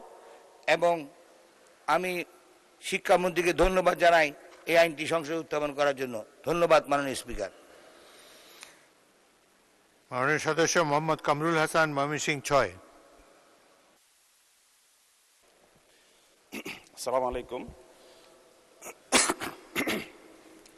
মাননীয় স্পিকার, আপনাকে ধন্যবাদ। মাননীয় শিক্ষামন্ত্রী যে বিলটি এনেছেন নিঃসন্দেহে এটি গুরুত্বপূর্ণ, এই জন্য যে 1980 সনে যে আইনটি করা হয়েছিল তখন তো সাইবার অপরাধ ছিল না। এখন সাইবার অপরাধের এই যুগে অবশ্যই এই আইনটি সংশোধন হওয়া প্রয়োজন, একান্তই প্রয়োজন। তবে কিছু বিষয় এখানে আমি উল্লেখ করতে চাই। বিশেষ করে প্রযুক্তি এবং সাইবার অপরাধ একটা জটিল বিষয়, এটাকে আরও স্পষ্ট করা, এখানে অস্পষ্টতা রয়েছে, স্পষ্ট করা প্রয়োজন। এরপরে হচ্ছে এর সঠিক প্রয়োগ এবং শিক্ষার সাথে যুক্ত সব পক্ষের সুরক্ষা নিশ্চিত করতে হবে। এই জন্য এই বিলটি আরও পরীক্ষা নিরীক্ষা করা দরকার আছে বলে আমি মনে করি। তৃতীয়ত, সামাজিক মাধ্যমে গুজব ছড়ানোর মতো বিষয়গুলো কিভাবে সংজ্ঞায়িত হবে এবং ডিজিটাল ফরেনসিক প্রমাণ ছাড়া যদি কাউকে সরাসরি অপরাধী সাব্যস্ত করা যাবে তা আরও স্পষ্ট করা দরকার বলে আমি মনে করি। মাননীয় স্পিকার, বিভ্রান্তিকর তথ্য ছড়ানোর অভিযোগে অনেক সময় এই আইনের বলে সাধারণ শিক্ষার্থীরাও এখানে এফেক্টেড হতে পারে, সেই দিকে অবশ্যই নজর রাখা প্রয়োজন বলে আমি মনে করি। পাশাপাশি পূর্বে এটা 10 বছরের কারাদণ্ডের বিধান ছিল এবং 1 কোটি টাকা জরিমানার বিধান ছিল, সেখান থেকে 5 বছরের সাজা রাখা হয়েছে। তো আমি বলতে চাই শুধু আইন করলেই হবে না, এই আইনের যথাযথ প্রয়োগ এবং আমরা দেখেছি অতীতে 21 সন পর্যন্ত 200টি মামলা হয়েছে, সেখানে মাত্র 45টি সমাধান হয়েছে। তো এই বিষয়টি আমি খতিয়ে দেখার জন্য অনুরোধ করব। মাননীয় স্পিকার, আপনাকে ধন্যবাদ। মাননীয় সদস্য এ কে মোশাররফ হোসেন, সংসদে কেউ কেউ টেলিফোন ব্যবহার করেন একটা আড়াল রেখে, আপনি তো খুল্লা ইউজ করছেন। অনুগ্রহ করে সংসদে ফোন ব্যবহার করবেন না, এটি রীতিবিরুদ্ধ। এটি সবার জন্য প্রযোজ্য। সংসদের মর্যাদা সমুন্নত রাখবেন, এটাই আমি আশা করি। এখন মাননীয় সদস্য মোহাম্মদ আব্দুল আলিম।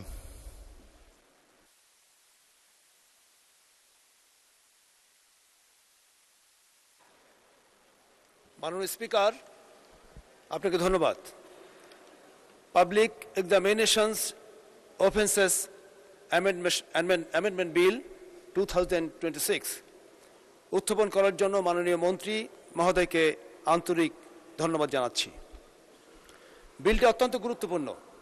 বিলের কারণ ও উদ্দেশ্য সম্পর্কে নীতিগতভাবে মাননীয় মন্ত্রীর সঙ্গে আমি একমত। বিলের কারণ ও উদ্দেশ্য সম্পর্কে জনগণকে অবহিত করা প্রয়োজন, কিন্তু বিলটি তড়িঘড়ি করে পাশ করলে বিল সম্পর্কে জনগণ জানতে পারবে না। তাই বিলটি পাশ করার পূর্বে সময় দেওয়া প্রয়োজন। এ কারণে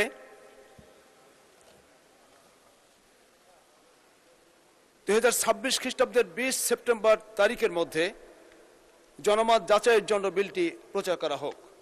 মাননীয় স্পিকার, আমি যে কথা বলতে চাই, এই যে বিলে শাস্তির বিধান রাখা হয়েছে, অতীতেও শাস্তি ছিল, অতীতে শাস্তির বিধান অনেক বেশি ছিল, কিন্তু পরীক্ষা ব্যবস্থা ছিল সম্পূর্ণ অনিয়ন্ত্রিত। এবং আমাদের যে লেখাপড়ার সূচক দেখানোর জন্য পরীক্ষায় পাশ করে দেওয়া হতো এবং অবাধে নকল চলতো। সুতরাং আমরা মনে করি যে অনুকূল পরিবেশ সৃষ্টি হলো, রাজনৈতিক অনুকূল পরিবেশ দরকার এটা নিয়ন্ত্রণের জন্য। যেমনিভাবে এবার আমাদের আনামা এহসানুল হক মিনাল মহোদয়, তিনি মাননীয় মন্ত্রী মহোদয়, তিনি ঘোষণা দিয়েছেন এবং ব্যবস্থা গ্রহণ করেছেন সারা বাংলাদেশের নিশ্চিদ্র নিরাপত্তায় পরীক্ষা বাস্তবায়িত হচ্ছে, কোনো ধরনের অনিয়ম লক্ষ্য করিনি। সুতরাং দরকার হচ্ছে রাজনৈতিক আনুকূল্য, সেই রাজনৈতিক আনুকূল্য নিশ্চয়তা দিলেই আমার মনে হয় যে সবচেয়ে বেশি ভালো হবে। আপনাকে ধন্যবাদ। মাননীয় সদস্য মোহাম্মদ আমির হামজা, কুষ্টিয়া 3। আসসালামু আলাইকুম। মাননীয় স্পিকার, আপনাকে ধন্যবাদ। The public examination offence amendment bill 2026 উত্থাপন করার জন্য মাননীয় মন্ত্রীকে ধন্যবাদ। বিলটি অত্যন্ত গুরুত্বপূর্ণ। বিলের বিশেষ করে 1 থেকে 14 পর্যন্ত আমি পড়ে দেখেছি। বিলের উদ্দেশ্য ও কারণের সাথে আমি নীতিগতভাবে একমত। বিলটি পাশ করার জন্য মাননীয় মন্ত্রী সংসদে এনেছেন এবং এটা পাশও হয়ে যাবে, কিন্তু বিল সম্পর্কে, বিলের কারণ ও উদ্দেশ্য সম্পর্কে জনগণকে জানানোর প্রয়োজন মনে করছি। তাই আমি মনে করি বিলটি পাশ করার পূর্বে যেহেতু অনেক সময় আছে, এই সময়টা জনগণকে দেওয়া উচিত। সে কারণে আমি জনমত যাচাইয়ের জন্য কমিটিতে প্রেরণের প্রস্তাব নোটিশ করছি। বিগত সরকারের সময় দীর্ঘ সময় পাওয়ার কারণে, তাদের দীর্ঘ 17 বছরে ক্ষমতায় থাকার কারণে প্রতিটি সেক্টরকে তারা ধ্বংস করেছে, বিশেষ করে শিক্ষা ব্যবস্থাকে। এটা স্বাভাবিক অবস্থায় ফিরিয়ে আনতে হলে সময়ের প্রয়োজন। সে কারণে আমি মনে করি আগে শিক্ষার্থীদের শিক্ষা প্রতিষ্ঠানে গুরুত্ব দিয়ে পাঠদান করা, হঠাৎ করে শিক্ষার্থীদের উপরে চাপ দেওয়া আমার মনে হয় সমীচীন হবে না। মাননীয় শিক্ষামন্ত্রীকে আহ্বান জানাবো, বিশেষ করে নকল প্রতিরোধে এবং প্রশ্নপত্র ফাঁসে। আমার কুষ্টিয়ায় মেডিকেল বিশ্ববিদ্যালয়ের প্রশ্নপত্র ফাঁস আজ থেকে প্রায় 8 মাস আগে, এটা এখনো পর্যন্ত কোনো সুরাহা হয়নি। গত পরশুদিন আমি সিভিল সার্জন অফিস এবং ওখানকার যারা দায়িত্বে আছে তাদেরকে ডাক দিয়েছিলাম। ওনারা জানিয়েছে যে এর সাথে জড়িত আছে বিশেষ করে কুষ্টিয়ার অতিরিক্ত জেলা প্রশাসক এবং আরও কয়েকজনের নাম তারা জানিয়েছে। আমরা মনে হয় এই শাস্তিগুলো যদি ত্বরান্বিত করা হয় এবং কঠিনভাবে, বিলের 1 থেকে 14 পর্যন্ত, এর 9, 10, 11 এগুলো আরও কার্যকর করা।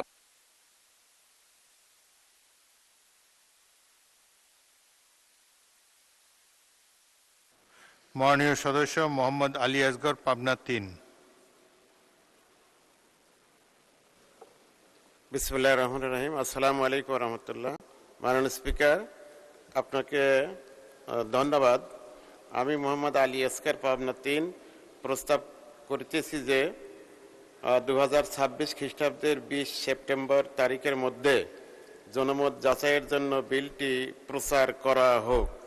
মাননীয় speaker, public examination offences amendment bill 2026 এই মহান সংসদে উত্থাপন করার জন্য আমি মাননীয় শিক্ষামন্ত্রী মহোদয়কে আন্তরিক ধন্যবাদ এবং মোবারকবাদ জানাচ্ছি।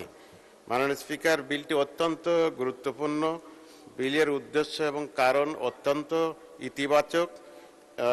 তবে বিষয়টি হলো যে আসলে বিগত ফ্যাসিস্ট সরকার সুদীর্ঘ 17টি বছর যেভাবে এই শিক্ষা ব্যবস্থাকে একেবারে ভঙ্গুর করে দিয়ে গিয়েছে, পরীক্ষা ছাড়া পাসের ব্যবস্থা করা হয়েছে। নট অনলি পাস, পরীক্ষা দেওয়া হয়নি কিন্তু জিপিএ 5 পেয়েছে, এবং জিপিএ 5ই শুধু পায়নি, মানে এক কথায় কি বলবো, মানে গোল্ডেন 5 যেটাকে বলা হয়েছে, গোল্ডেন 5 পর্যন্ত দেয়া হয়েছে পরীক্ষা ছাড়া। তো শিক্ষার্থীরা জানে যে পরীক্ষা না দিলেই তো জিপিএ 5 পাওয়া যায়, গোল্ডেন 5 পাওয়া যায় মাননীয় স্পিকার। তো যার কারণে আমি মনে করি যে এখনো যেহেতু সেই মানসিকতাটা তাদের এখনো তৈরি হয় নাই, এজন্য বিশেষ করে শিক্ষার্থীদের কাছে এটা প্রচার হওয়া দরকার, গার্ডিয়ানদের কাছে এটা প্রচার হওয়া দরকার। এটা যদি ভালো করে প্রচার হয় তাহলে ইনশাল্লাহ আগামীতে নকল মুক্ত হবে ইনশাল্লাহ। এবং নকল মুক্ত পরীক্ষা চলছে, তবে ওরা একটু কষ্ট পাচ্ছে যে আমরা যদি আগে জানতাম যে কি এইভাবে নকল হবে না, আগের মতোই বোধহয় হবে। তো ওরা আসলে এটা জানাটাই স্বাভাবিক, ওরা কচি মন, এই জন্য মাননীয় পরবর্তী বক্তা Al Faruk Abdul Latif, Nilphamari 2। Mohammad Rashedul Islam Rashed, Sherpur 1।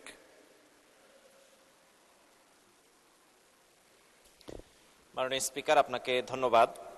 Public examinations offences amendment bill 2026 বিলটি মূলত আমি সংশোধনের জন্য, জনমত যাচাইয়ের জন্য এবং বাছাইয়ের জন্য প্রেরণ করার জন্য অনুমতি প্রার্থনা করছি।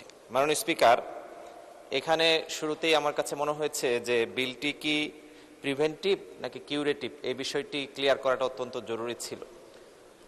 বিশেষ করে অপরাধ হওয়ার আগেই কিভাবে প্রশ্নপত্র নিরাপদ রাখা যায় সেই বিষয়গুলো আমাদের জন্য খুব বেশি জরুরি। এখানে নতুন করে যে সংশোধনীটি আনা হয়েছে, বিশেষ করে ডিজিটাল সেক্টরকে কেন্দ্র করে, তাহলে আমরা যেভাবে এখন প্রযুক্তির ক্ষেত্রে আগাচ্ছি, আজকে একজন মাননীয় সদস্য এআই সংক্রান্ত একটি গুরুত্বপূর্ণ বক্তব্য দিয়েছেন শুরুতে, সেই জায়গায় কিন্তু আমাদের দিনকে দিন এমন হচ্ছে যে আমরা ডিজিটালি পরীক্ষা নিব, একটা সময় এরকম আসবে যে আমাদের ছেলেমেয়েরা সবাই অনলাইনে বসেই পরীক্ষা দেবে।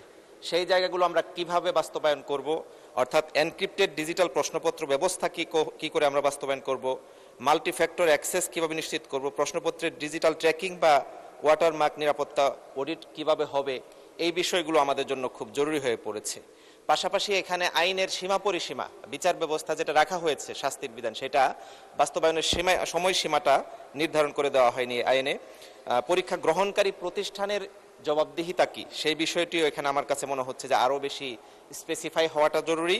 এবং সব মিলিয়ে আমি বলতে চাচ্ছি যে যেহেতু সময় বাস্তবতার নিরিখে ডিজিটালাইজেশন হয়েছে ব্যাপকভাবে, এই বিষয়টি কোনোভাবেই অস্পষ্ট যেন না থাকে, তার জন্য যাচাই বাছাই হওয়া দরকার এবং জনমত যাচাই হওয়া দরকার। আপনাকে ধন্যবাদ জানাচ্ছি মাননীয় স্পিকার। আসসালামু আলাইকুম। মোহাম্মদ আফজাল হোসেন, কুষ্টিয়া 4 আপনি বলেছেন। পরবর্তী বক্তা মোহাম্মদ জহিরুল ইসলাম, Chittagong 16।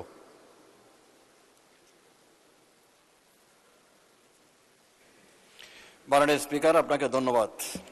Public examination offences amendment bill 2026 এটা জনমত যাচাইয়ের জন্য 20 সেপ্টেম্বর তারিখের মধ্যে বিলটি প্রচার করা হোক। মাননীয় স্পিকার, আধুনিক তথ্য প্রযুক্তির উৎকর্ষতার যুগে 1980 সালের তৎকালীন পাবলিক পরীক্ষার সে অপরাধের আইন, আজ থেকে 45 বছর পূর্বের আইন সংশোধন করা এখন সমঅভিযোগের সিদ্ধান্ত। ফ্যাসিস্ট সরকার আমলে বিকেশের সরকার ছিল, ভোটবিহীন সরকার ছিল।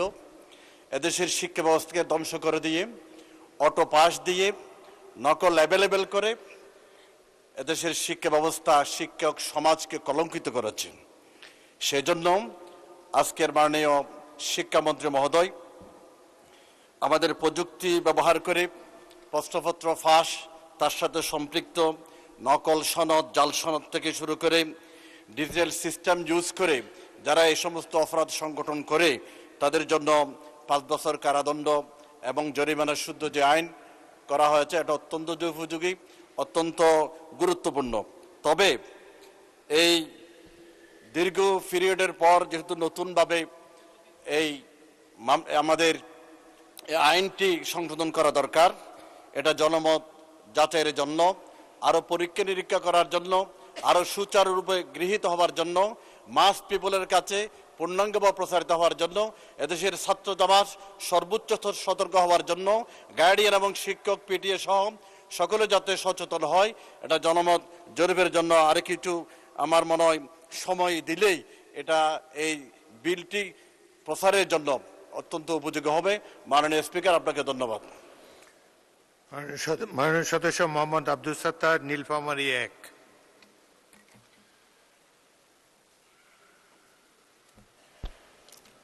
আসসালামু আলাইকুম রহমতুল্লাহ। মাননীয় স্পিকার, আপনাকে ধন্যবাদ। আরও বিশেষ করে ধন্যবাদ জানাচ্ছি যে আপনার সফর সঙ্গী হতে না পারলেও আমরা অনলাইনে দেখেছি, আলহামদুলিল্লাহ ভালো সফর করে এসেছেন, ওয়েলকাম আপনাকে। তবে মাঝে মধ্যে হাত উত্তোলন করলে আমাদেরকে একটু সুযোগ দিয়ে সফর সঙ্গী না বানালেও। মাননীয় স্পিকার, আমাকে কথা বলার সুযোগ দেওয়ার জন্য ধন্যবাদ জানাচ্ছি। মাননীয় শিক্ষামন্ত্রী public examinations offence amendment bill 2026 উত্থাপন করার জন্য মাননীয় মন্ত্রীকে ধন্যবাদ জানাচ্ছি। ইংরেজিতে বলে prevention is better than cure. এর পরিপ্রেক্ষিতে আমরা হাদিসের একটা ভাষা যদি নিয়ে আসি, রাসূল পাক সাল্লাল্লাহু আলাইহি ওয়াসাল্লাম বলেছেন, ইয়াসসিরু ওয়ালা তুআসসিরু ওয়া বাশশিরু ওয়ালা তুনাফফিরু। তোমরা সহজ করো, কাঠিন্য করো না, আর শুভ সংবাদ প্রদান করো, আশাহত করো না। আমি মনে করি বিলটি অত্যন্ত গুরুত্বপূর্ণ। বিলের কারণ ও উদ্দেশ্য সম্পর্কে নীতিগতভাবে আমি একমত। মাননীয় মন্ত্রী বিলটি উত্থাপন করেছেন পাশের জন্য, তা পাশও হয়ে যাবে, কিন্তু বিল সম্পর্কে জনগণকে জানানো প্রয়োজন। কিন্তু সে কারণেই আমি বিল সম্পর্কে জনমত যাচাই ও বাছাই কমিটিতে প্রেরণের প্রস্তাব রেখে নোটিশ দিয়েছি। আমি মনে করি বিলটি পাশ করার পূর্বে বিল সম্পর্কে জনগণকে জানানোর জন্য বিল পাশের সময় দেওয়া প্রয়োজন। মাননীয় স্পিকার, ডিভাইস ও সোশ্যাল মিডিয়ার মাধ্যমে আধুনিক প্রশ্ন পাশের নতুন কৌশল কিছু দিক রয়েছে, এগুলোর বিরুদ্ধে অবস্থান নেওয়া দরকার এবং ছাত্রদের উপরে এই আইন কঠোর না করে এর সাথে যারা জড়িত তাদের বিরুদ্ধেও কঠোর আইনের ব্যবস্থা প্রস্তাব রেখে আমি আমার বক্তব্য শেষ করছি। আপনাকে ধন্যবাদ। মোহাম্মদ মাসুদ পারভেজ, চুয়াডাঙ্গা 1। মাননীয় স্পিকার, আপনাকে ধন্যবাদ। মাননীয় স্পিকার, যে আইনটি public examinations offences amendment act 2026, এই আইনের জনমত যাচাইয়ের জন্য আমি প্রস্তাবনা পেশ করেছি। তার সপক্ষে আমি বলতে চাই, মাননীয় স্পিকার, আমরা এখান থেকে যে আইন পাশ করি, কিন্তু দেশের জনগণ সেই আইন সম্পর্কে সঠিকভাবে ওয়াকিবহাল না থাকার কারণে এই অফেন্সগুলো প্রায়ই সংগঠিত হয়ে থাকে। আমরা বিভিন্ন সময় সংশোধন করে থাকি আইনের, এই আইনটি কঠিন করা হলো না সহজ করা হইল, জনগণ এইগুলো জানতে পারে না, যার কারণেই জনগণ অজ্ঞ থেকে যায়, আইনের ব্যত্যয় ঘটতে থাকে। এই কারণে বৃহৎ বড় পরিসরের এই জনগোষ্ঠীকে সচেতন করার স্বার্থে প্রত্যেকটি আইন জনগণের কাছে যদি আমরা জনমত যাচাইয়ের জন্য পাঠাই এবং সেটা যদি সঠিক তার ব্যাখ্যা সহ উপস্থাপন করতে পারি, তাহলে জনগণের ব্যাপারে সবার সচেতনতা বৃদ্ধি পাবে এবং এই আইন প্রতিপালনের ক্ষেত্রেও আমরা এর কার্যকারিতা লক্ষ্য করতে পারবো। মাননীয় স্পিকার, এই আইনটি উত্থাপন করার জন্য মাননীয় শিক্ষামন্ত্রীকে আমরা ধন্যবাদ জানাচ্ছি, কিন্তু পাশাপাশি মাননীয় স্পিকার, এটাকে একটু কঠিন করার জন্য আইনটি পাশ করা হলো না সহজ করার জন্য পাশ করা হলো, এটাও প্রশ্ন। মাননীয় স্পিকার, এখানে যে অপরাধগুলোর কথা লেখা ছিল, প্রথম যখন আইনটি পাশ হয় 1980-তে, তখন এখানে যেটা আমরা সেকশন 4-এ যে অপরাধের শাস্তি ছিল, যেখানে প্রশ্নপত্র ফাঁস বা প্রশ্নপত্র বিতরণের জন্য যে শাস্তি ছিল 10 বছর সেটাকে কমিয়ে 5 বছর করে ফেলা হয়েছে। এখানে দেখা যাচ্ছে মাননীয় স্পিকার সেকশন 8-এ যেখানে বলা হচ্ছে যে কেউ প্রক্সি পরীক্ষা দিলে সেখানে 10 বছর শাস্তির বিধান ছিল, সেটা কমিয়ে 5 বছর করে ফেলা হয়েছে। মাননীয় স্পিকার, যারা অফিসার্স লেভেলের আছে, যারা এর সাথে সম্পৃক্ত থাকে, তাদের শাস্তিকে সেখানে জায়গায় রাখা হয়েছে। মাননীয় স্পিকার, এটাকে কগনিজেবল করা হয়েছে কিন্তু এটাকে নন বেলেবল করা হয় নাই। এই অবস্থা বিবেচনায় এইটা জনগণের জন্য কতটুকু পারফেক্ট হবে এবং এখান থেকে শিক্ষিত এবং মেধাবী জাতি গঠন হবে কিনা সেটা যাচাইয়ের জন্যই এটা জনমত জরিপ হওয়া প্রয়োজন। Mohammad Ruhul Amin, Chuadanga 2। Mohammad Masum Mustafa, Netrokona 5।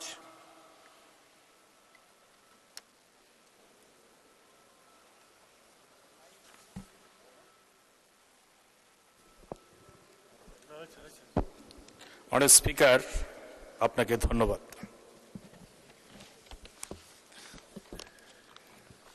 Public examinations offences amendment bill 2026 মহান সংসদে উত্থাপনের জন্য মাননীয় শিক্ষামন্ত্রীকে অভিনন্দন জানাচ্ছি এবং এই বিলটির সাথে সাথে জনমত যাচাইয়ের জন্য আমি প্রস্তাব করছি। মাননীয় স্পিকার, আইনটি অনেক ভালো, অনেক সুন্দর। আমি একজন শিক্ষক হিসাবে আমার বাস্তব অভিজ্ঞতা থেকে বলতে চাই, ভালো আইনের সুফল পেতে হলে পলিটিক্যাল কমিটমেন্ট দরকার। আমরা দেখতে পাই পরীক্ষা কেন্দ্রগুলোতে রাজনৈতিক প্রভাব খাটিয়ে নিজেদের লোককে পাশ করিয়ে নিয়ে আসার জন্য পরিবেশকে নষ্ট করা হয়ে থাকে অনেক জায়গায়। এই বিষয়টাতে দৃষ্টি আকর্ষণ করার জন্য মাননীয় মন্ত্রীর দৃষ্টি আকর্ষণ করছে। পাশাপাশি আমি আরেকটি প্রস্তাব করতে চাই, যে সকল শিক্ষা প্রতিষ্ঠানে পাবলিক পরীক্ষার ভেন্যু থাকে, কেন্দ্র থাকে, সেখানে স্বাভাবিক একাডেমিক কার্যক্রম বাধাগ্রস্ত হয় পরীক্ষা চলাকালীন সময়। এই জন্য আমি প্রস্তাব করব প্রত্যেকটা উপজেলায় সুইটেবল প্লেসে একাধিক পরীক্ষা কেন্দ্র স্থাপন করার জন্য। সেখানে পরীক্ষা কেন্দ্র শুধুমাত্র এই জন্যই আপনার অবকাঠামোগত কিছু স্থাপনার দরকার, যাতে করে শুধুমাত্র পাবলিক পরীক্ষাগুলো এখানে নেওয়া যায়। সেখানে জন্য আলাদা একটা কর্তৃপক্ষ, একটা অথরিটি তৈরি করা যেতে পারে। মানে স্পিকার, আজকে যে বিলটি এখানে নিয়ে আসা হয়েছে, আমাদের ছাত্ররা এই বিলটি সম্পর্কে অবগত হওয়া দরকার, যাতে করে ছাত্ররা প্রিপারেশন নিতে পারে যে সেই ফ্যাসিস্ট আমলের যে পরীক্ষার চিত্র, পরীক্ষার পরিবেশ, এই পরিবেশ আর সামনে পাওয়া যাবে না। এই জন্য জনমত যাচাইয়ের জন্য আমি অনুরোধ করছি যে সময় দেওয়া হোক, ছাত্রদের কাছে পৌঁছক, অভিভাবকদের কাছে এই মেসেজটা পৌঁছক যে নতুন আইন তৈরি হয়েছে, এখন আর পূর্বের সেই পরিবেশ থাকবে না, ফ্যাসিস্ট আমলের পরীক্ষার পরিবেশ এই দেশে আর থাকবে না। এই জন্য আমি জনমত যাচাইয়ের জন্য বিলটি পেশ করার জন্য, জনমত যাচাইয়ের জন্য বিলটি প্রেরণ করার জন্য অনুরোধ জানাচ্ছি। ধন্যবাদ। মাননীয় শিক্ষামন্ত্রী, আর 3 মিনিট পর আজান হবে। আপনি যদি 1 মিনিটে এর জবাব দিতে পারেন তাহলে মাগরিবের বিরতিতে যাওয়ার আগে আমরা বিলটা পাস করতে পারি। আপনি কি দীর্ঘ সময় লাগবে না 1 মিনিটেই জবাব দিতে পারবেন? শেষ করে দেব। ধন্যবাদ মাননীয় স্পিকার। আমি অত্যন্ত আনন্দিত যে এই মহান সংসদে প্রত্যেক মাননীয় সংসদ সদস্য, সরকারি এবং বিরোধী দলের সকলেই এই বিলটিকে সাদরে ওনারা গ্রহণ করেছেন এবং ওনারা আগামী বাংলাদেশ গড়ার জন্য সকলের অঙ্গীকার রয়েছে এবং সেই কারণেই এই বিলটিকে নিয়ে ব্যাপক আলোচনা ওনারা করেছেন। বিলটি মূলত 1980 সালে শহীদ রাষ্ট্রপতি জিয়াউর রহমান পাবলিক পরীক্ষা কিভাবে নিয়ন্ত্রিত করা যায় সেই সময়ে এই আইনটি তিনি করেছিলেন। সময়ের অনেক দিন গড়িয়ে যাওয়ার কারণে এই আইনটি এখন স্থবির হয়ে দাঁড়িয়েছে বিধায় আমরা এই আইনটি পুনরায় এনেছি। মাননীয় সংসদ সদস্যগণ বলছেন যে এটাকে যাচাই বাছাই করতে দেওয়া হোক। আসলে আইন একটি ছিল এবং পরিবর্তনের সাথে সাথে সামঞ্জস্য রেখে ডিজিটাল ক্রাইম বেড়েছে, সেই জন্য এগুলি করা হয়েছে। আমি সংক্ষিপ্তভাবে বলতে চাই, আমি নোট নিয়েছিলাম, প্রত্যেকেই ওনারা যা যা বলেছেন এই বিষয়গুলি কিন্তু এখানে গুরুত্ব সহকারে দেওয়া হয়েছে।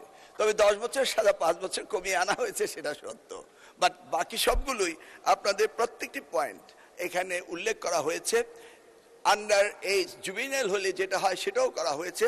সবকিছুই সুনিপুণভাবে আমরা চেষ্টা করেছি এটাকে ভালোভাবে উপস্থাপন করার জন্য। আমি আশা করব যাচাই বাছাই করে সময় আমরা কালক্ষেপণ না করে, আপনার কয়েকদিন আগেও একটি পরীক্ষার সময় 8 জন শিক্ষার্থীকে ঢুকতে দেওয়া হয়নি, অ্যাডমিট কার্ড দেওয়া হয়নি, আমরা সেগুলি ব্যবস্থা করেছি। এই আইনের কারণে যে ব্যক্তিকে আমরা অ্যারেস্ট করেছিলাম সে হয়তো আজকে বেল নিয়ে চলে আসছে।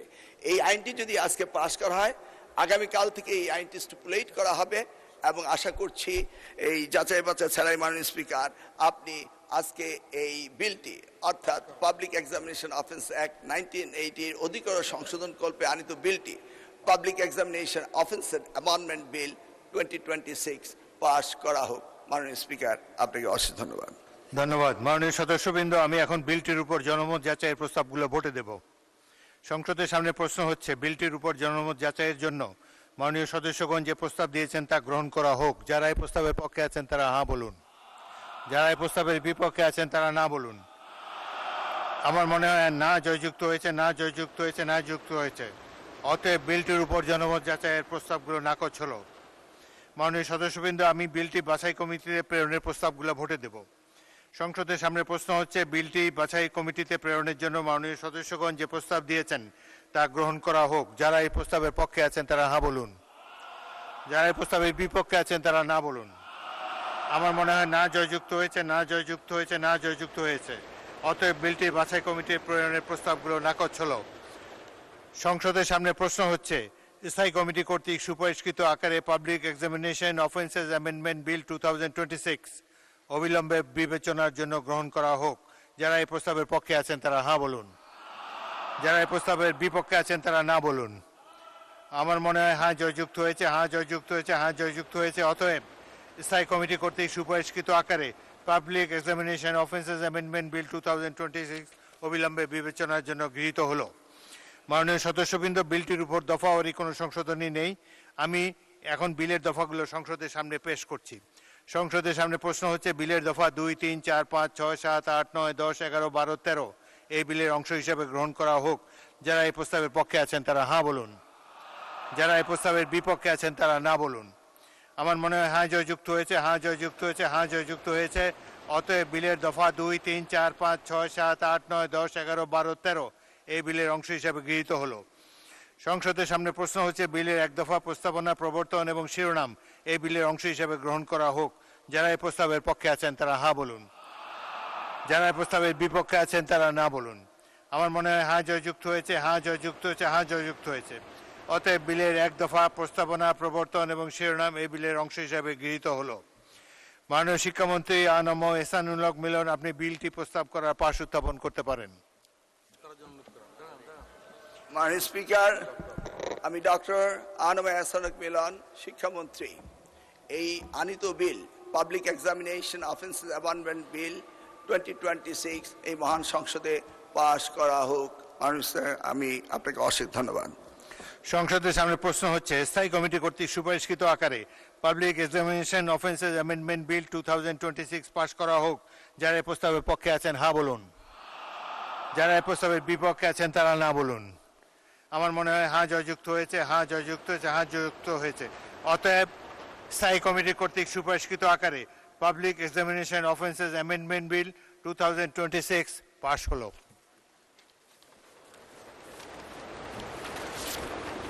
সংসদের বৈঠক আগামীকাল 24শে আষাঢ় 1433 8ই জুলাই 2026 তারিখ রোজ বুধবার বিকাল 3:30 ঘটিকা পর্যন্ত মুলতবি করা হলো। আপনাদের সহযোগিতার জন্য আন্তরিক ধন্যবাদ। বাংলাদেশ জিন্দাবাদ।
Allah